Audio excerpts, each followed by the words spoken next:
Hi, bây giờ chúng ta sẽ cùng xem qua những chiếc hộp mà hôm nay mình sẽ đập nhé. Nhưng mà trước tiên, xin mời mọi người hãy theo dõi bộ sưu tập mới nhất do Đào Bảo Lộc thiết kế và may tay. Hi. Bi ơi, chết rồi, con baby này chạy rồi. Thấy chưa? Tao nói mà buổi tối đừng ăn gỏi cuốn. Kêu đại ai đi. Bella Hadid đi. Bella đi du lịch coi. Dỗ Bằng Yến, kêu chị Yến đi, chị đá váy đẹp.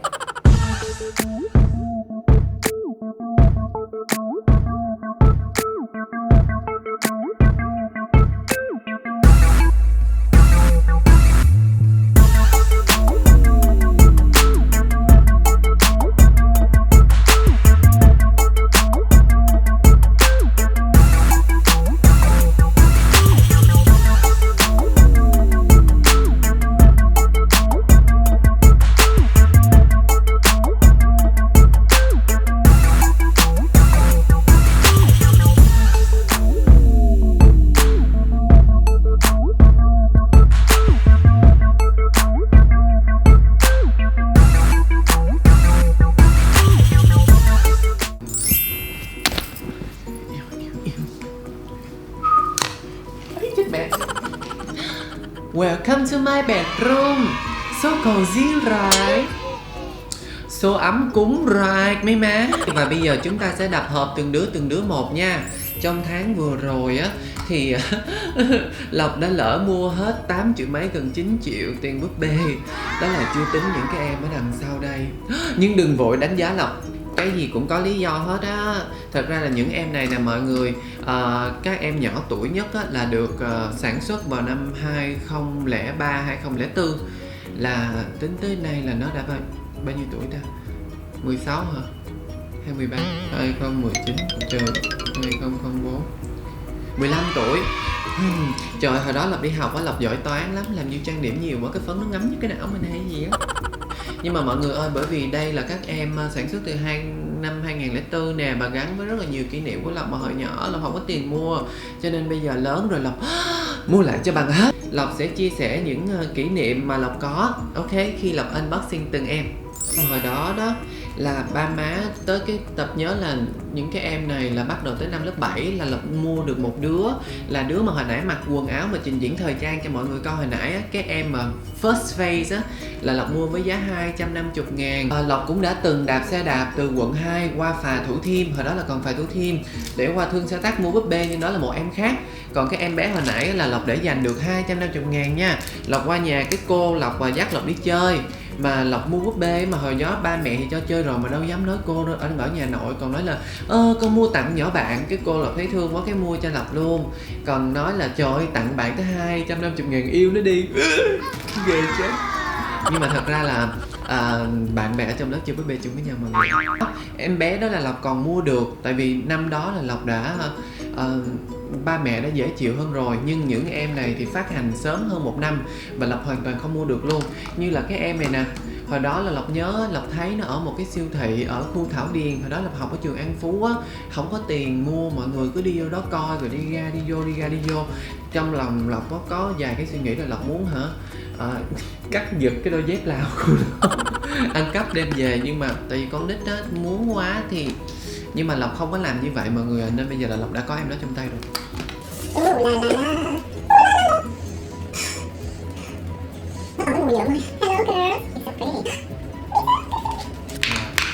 Có bạn fan nào của Lộc ở dưới cũng mê búp bê giống Lộc không? Hãy comment ở dưới cho Lộc biết nha. Hoặc là chúng ta có mê cái gì á mà hồi nhỏ mình không có điều kiện để mua không? Mê trai cũng comment ở dưới nha. Mê cái gì cũng là mê hết trơn á, cũng đều là chính đáng hết á. Cũng đều là chính đáng hết á. Trời ơi, lòi mu rồi. Chết cha, để từ chị kéo quần lại cho em. Ta-da, mọi người ơi, và đây là cô bé đầu tiên nha. Em này mặc một cái bộ đồ ngủ pyjama, em có cái đồ bịt mắt nè, và có một cái gối hình con mèo nữa. Tóc em thì hơi bị dính keo, tại vì em đã ở trong hộp 15 năm rồi, nhưng chúng ta sẽ gọi đầu cho em mới lại sau. Và bây giờ em tiếp theo thôi. Ôi đây, muốn chuyện gì vậy trời. Mẹ. Ôi trời, cái gì vậy? Sao mà khó mở vậy trời, có khi nào lát em gãy móng tay luôn không? Là do lột ngu. Là do lột ngu. Đúng rồi, lột ngu. Ta-da! Đây là một cô nàng tóc cúp cúp chiếc lá giống như là Nira trong chiếc lá bay đó mọi người. Nhưng mà chắc là Lộc sẽ gọi đầu cho em nó lại thì chúng ta mới thấy. Còn nó hơi bị cái nếp á. Quần jean nè, lấp lánh nè, có điện thoại nắp bật luôn. Những năm 2000 là cái này cực hot. Túi nữa, và có một catalog nữa nè. Em này á, là Lộc đặc biệt nhớ luôn. Bởi vì lúc mà em mới về Việt Nam á, thì là người ta có phát những cái catalog này nè, để Lộc cắt cho mọi người xem nha. Thời điểm đó Lộc đi hội sách á, ở công viên Lê Văn Tám á. Ở đó đâu có tiền mua búp bê đâu, mà ba má lúc đó cũng chưa có cởi mở lắm nữa, nên là lén lụm cái catalog đó về. Ngày nào cũng mở ra coi hết trơn á, mở ra coi hoài luôn, coi có nhiêu đó ngày nào cũng coi. Con nít mà mê lắm. Đó, xong rồi coi rồi cái mơ mộng các kiểu đó. Nè có cái em này là ngay bên đây nè, nhỏ đây nè. Bây giờ chúng ta sẽ khui em nó ra nha. Em này là cái em first face hồi nãy nè mọi người. Đó. Nè con nhỏ mặc pyjama nè. Tất cả nó đều được in trên catalog. Hồi nhỏ con nít hả, mê lắm, ngày nào cũng dở ra coi chưa, coi mà thèm thuồng. Giờ chúng ta sẽ khui cô nàng siêu mẫu có cái đeo cái dây nịt hình trái tim này nha. Một chiếc áo kim tuyến màu tím thật là xuất sắc. Hồi đó Lộc nhớ là năm lớp 7 á, có một lần á, tại vì mê quá mà lúc đó đâu có nhiều tiền mua đâu, Lộc bị một cái con bé giang hồ kia trong trường. Nhưng mà thật ra bạn ấy cũng không phải là gì ghê gớm quá đáng đâu. Bạn ấy hỏi mình là mượn tiền đó thôi, mượn đó không, nó cho mượn 250.000 thôi. Ở đó mấy em là 250.000 để mua. Thật sự là lúc đó trong lòng Lộc dao động á, nhưng mà Lộc không mua. Mà nghĩ lại thì tự nhiên cũng cảm thấy hơi tuổi. Hồi đó ba má không có tiền là một, với lại thật sự là ba mẹ Lộc cũng không có cho Lộc nhiều tiền luôn. Mà mấy cái này tại vì ba mẹ cũng không thích đó. Bắt đầu từ năm mà là học lớp 6, lớp 7 là Lộc đã không xin tiền ba mẹ nữa rồi. Một tuần mẹ cho 20.000 thì có bao nhiêu để dành bấy nhiêu. Và như là lên cấp 3 là đã bắt đầu để dành tiền, là tiền lì xì, là đi làm thêm, là nếu được. Nghĩ lại thì cũng hơi tuổi một chút. Không, tuổi nhiều chút.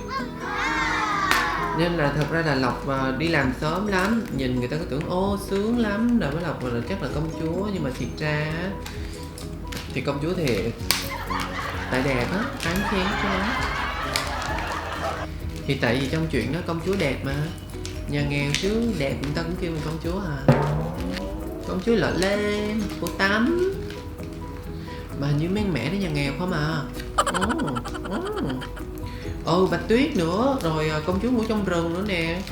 Có vậy thôi chứ mấy nhỏ công chúa nghèo lắm mọi người. Con bé này giống Ariana Grande quá. Diamond and Father da da da da da. Mọi người có thấy hôm nay là phấn khích không? Tại vì được bóc hộp búp bê ra. Cứ bóc vô búp bê là bao nhiêu muộn phiền tan biến hết à. Mua bữa giờ rồi đó mà không có mở ra, biết sao không? Khoe của. Cái tánh mấy đứa nhà quê vậy, có cái gì phải khoe, đem lên lớp khoe liền. Hồi đó mà Lộc mới mua búp bê á, cái Lộc cũng đem lên lớp khoe luôn, lúc năm lớp 7, lớp 8 gì đó. Mà nói tới, đây là em thứ 5 nha. Mà hồi đó đem lên lớp khoe, nói tới vụ mà kỳ thị đồ này kia á. Lớn mà còn chơi búp bê, thật ra là bạn bè Lộc dễ chịu lắm. Lộc không cảm giác là bị ai kỳ thị hết trơn á. Có mà mấy cái năm đầu thôi, ngay cả tụi con trai cũng vậy luôn. Nên là có thể là do Lộc may mắn. Chứ mà Lộc đem búp bê lên lớp chơi hoài à, đâu ai chọc mình gì đâu, không ai chọc mình gì hết trơn á. Mà hồi đó Lộc còn chơi rất là thân, cấp 2 nha, Lộc chơi rất thân với một bạn chùm nha, đại ca nha. Mà bạn ấy rất là lịch sự và không có ăn hiếp người khác. Chỉ là mấy đứa thích đánh nhau rồi đánh nhau thôi, chứ nó không có đi bắt nạt người khác. Lộc bị thầy cô bắt nạt nè, hàng xóm nè, thi thoảng là ba má bị kỳ thị nè, chứ bạn bè thì không đâu. Còn á nha, Lộc học tới tận cấp 3 lần, nhưng mà mấy đứa con trai trong lớp và trong khối á, không có đứa nào gọi Lộc là mày luôn, mọi người ta không bao gọi Lộc là mày cả. Mà trực nhật hay là bưng bàn bưng ghế, tụi con trai nó cũng lịch sự lắm, nó không có để Lộc sách, nó cũng không để mấy đứa con gái trong lớp sách luôn. Tại vì nhờ Lộc cũng trả sách.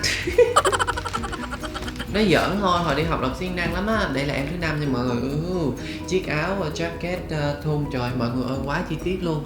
Kiểu mà Lindsay Lohan, Mean Girl, đó là những cái em này là trong những cái năm đó mọi người cũng nhớ đúng không? 2003, 2004, Mean Girl, Paris Hilton, Britney Spears. Nhà báo Việt ai hành cũng biết. Ta-da! Trời ơi, xinh chưa? Tóc đen nha, quần jean nha, áo kim tuyến nha. Này kim tuyến sơn trực tiếp lên vú luôn. Ở trong cái bộ sưu tập này thì Lộc còn thiếu một em mặc cái áo khoác lông màu xám nữa. Lộc thích lắm mà không mua được. Đó, mấy cái em này á, khi mà nó bán ở Việt Nam á là 250.000. Mà Lộc nhớ là 250.000 hồi đó, cái cảm giác của Lộc nha, nó như là 500 mấy 600.000 bây giờ vậy đó. Còn bây giờ thì hiện tại Lộc mua mấy em này khá đắt. Có mấy đứa mà có sẵn ở Việt Nam thì mình mua chỉ có 600.000 thôi, nhưng mà từ 200 bị đội giá gấp 3 lần. Còn một nửa số Lộc order bên Mỹ về thì nó đã bị đội giá lên tới 900 và gần 1 triệu một em. Đó là lý do mà 11 đứa này á, là nó cost của Lộc gần 9 triệu. Tới bây giờ mà người yêu của Lộc mà thi thoảng á, mà cầm vô cái phần Instagram của Lộc, mà cái phần mà gợi ý dành cho bạn á, toàn hình búp bê không mà tưởng là Instagram của trẻ con. Bởi vậy nên mình mới khỏe lo. Con bé này đẹp quá mọi người. Teresa, mọi người thấy không? Cái áo lông, cái bao tay ren, rồi cái quần. Nó xỉu. Ta-da! Trời, xinh chưa? Naomi Campbell.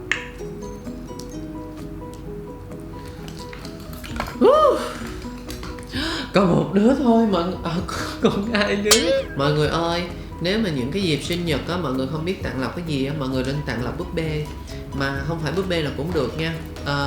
Búp bê nào đồ cổ thì được, bắt đầu từ năm 2000 trở về trước thì con nào cũng được hết.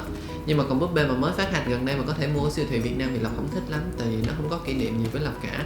Và nếu các bạn mà hỏi Lộc là Lộc hay mua những em này ở đâu thì các em mua ở trên eBay á, mình nhờ ai mà order hàng Mỹ đồ á, thì hoặc là người nhà mình ở bên đó mình nhờ họ xách về giùm mình. Đó giờ Lộc mua búp bê là vậy không á, Lộc thường là mua trên eBay là chính. Trời, con nhỏ này xinh quá mọi người ơi. Mọi người coi đôi giày của bả nè, có cột ruy băng nè. Trời, cái này tháo ra rồi không biết sao mang lại được luôn á. Mọi người thấy là đồ nãy giờ với lại đồ Lộc tự bay tay cái nào đẹp hơn cho Lộc comment ở bên dưới nha.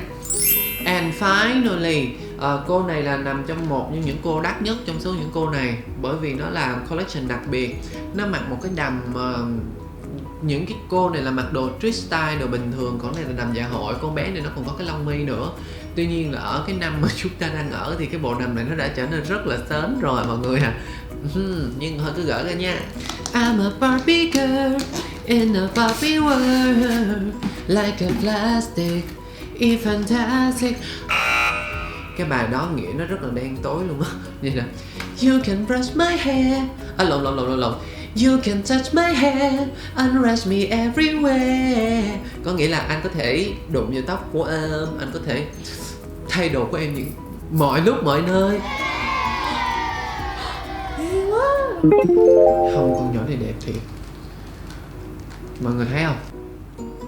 Mọi người ở đây có hair clip là kẹp tóc. Kẹp tóc thì không nên kẹp tóc cho búp bê mà kẹp tóc cho mình. Thường là cho mấy em bé rồi con nít nó chơi, không biết mình kẹp nó có giống ôm gì không. Nhưng mà để mình kẹp thử nha.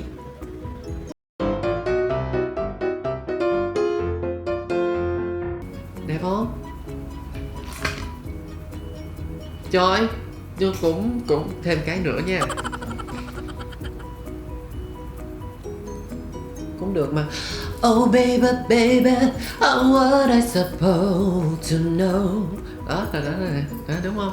Oh you got me blinded, oh pretty baby. Oh, lâu quá không hát mọi người quên đúng không? Hit me baby one more time, isn't she lovely? Rất là dài. This Hollywood girl, and they say she's so lucky, she's a star but she cry. Cá này nhạt quá à. Ok, clip đã hết rồi. Mấy em lần sau đây thì Lộc quá mệt đi, Lộc không thể nào đạp nổi nữa. Một bữa sau Lộc sẽ đạp cho mọi người. Còn bây giờ thì tạm biệt mọi người. Chúc mọi người sẽ có một buổi tối thật là vui vẻ. Và mọi người ơi, mọi người nhớ share cho Đào Bá Lộc nè, và các chị em búp bê nhé. Ok, ring the bell nữa. Ok, bye bye.